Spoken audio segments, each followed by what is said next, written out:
O vídeo a seguir não é indicado para quem é idiota e acha que viu um rato andando no foguete da SpaceX.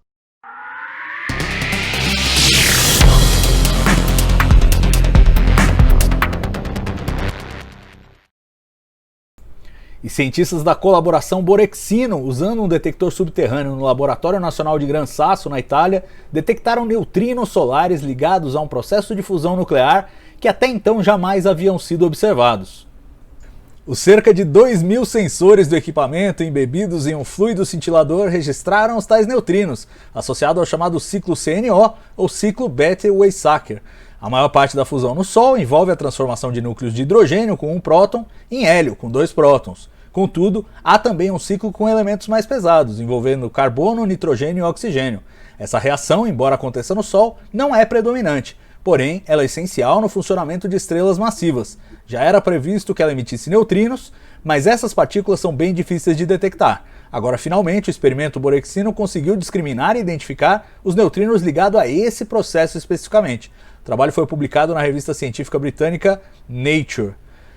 Cássio, você que é o rei das estrelas massivas aí, cara, a importância desse ciclo e o fato da gente ter detectado os neutrinos, acho que dá uma confiança maior de como isso funciona, né? Porque eles são indicadores indiretos das reações nucleares ali que você está observando. Exato. A ideia é que esse ciclo CNO ele é um ciclo de reação e produção de energia que ele é muito comum em estrelas com mais massa do que o Sol.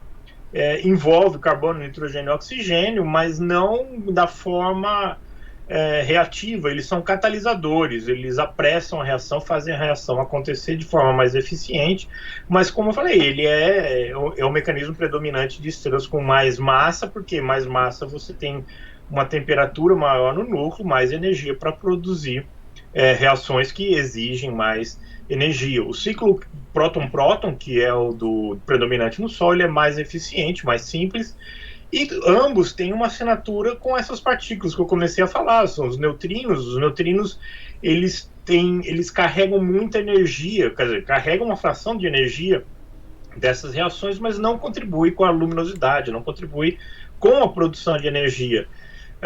Foi até descoberto por um físico brasileiro, o processo URCA, né, que nessas reações são produzidas essas partículas, elas são praticamente indetectáveis, porque elas têm uma massa, se tiverem uma massa muitíssimo pequena, e não vão aí reagir, não vão interagir com outras para serem detectadas. O que acontece é que essa descoberta agora é legal, que mostra que mesmo só não tendo a temperatura típica de um ciclo CNO, ainda tem uma rabeira lá de energia, né, que faz sempre uma distribuição estatística, isso tudo faz com que esse processo acabe ocorrendo numa escala muito pequena, né, muito pequena. E aí cada processo, o ciclo próton-próton e o CNO tem a sua assinatura dessas partículas neutrinos. Foram detectados, né, sempre detectado as do ciclo próton-próton, e agora conseguiu-se detectar 700 milhões de eventos, eu acho. Não, são 700 milhões produzidos, né? São detectados 2 ou 3 por semana, isso aí é muito pouco.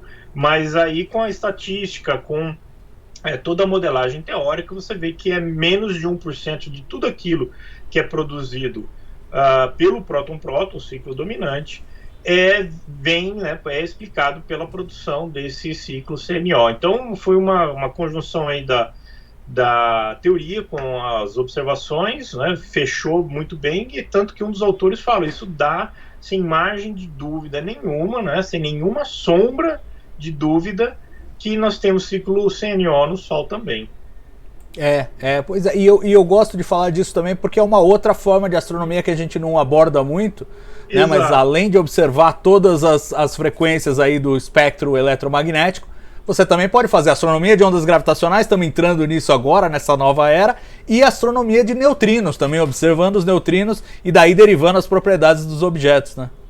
Não, exato, eu falo, né, quando eu dou alguma palestra, alguma aula falando de instrumentação, telescópios, né, a gente pensa no telescópio, tipo esse aqui que está aqui atrás, né, que você conhece bem, mas quando mostra uma mina abandonada, inundada por esses treco aí, essa substância esquisitona, cheio de válvulas fotomultiplicadores, eu falo, isso é um telescópio também.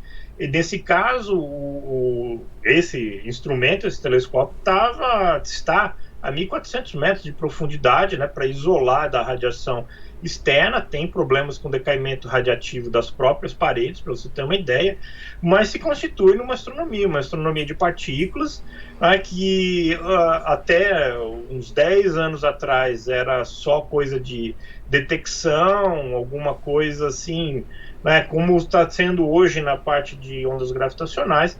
Mas recentemente, atualizando essas minhas aulas, eu já vi que tem uma imagem, já foi conseguida uma imagem do Sol feita com o acúmulo de neutrinos, né, mapeando a sua posição no céu. Então, é uma coisa fantástica, realmente uma astrofísica que a gente não lembra de primeira, mas é muito interessante, carrega informações dos processos nucleares que estão acontecendo lá no coração das estrelas, do Sol, da Via Láctea, dependendo da partícula, e são muito úteis.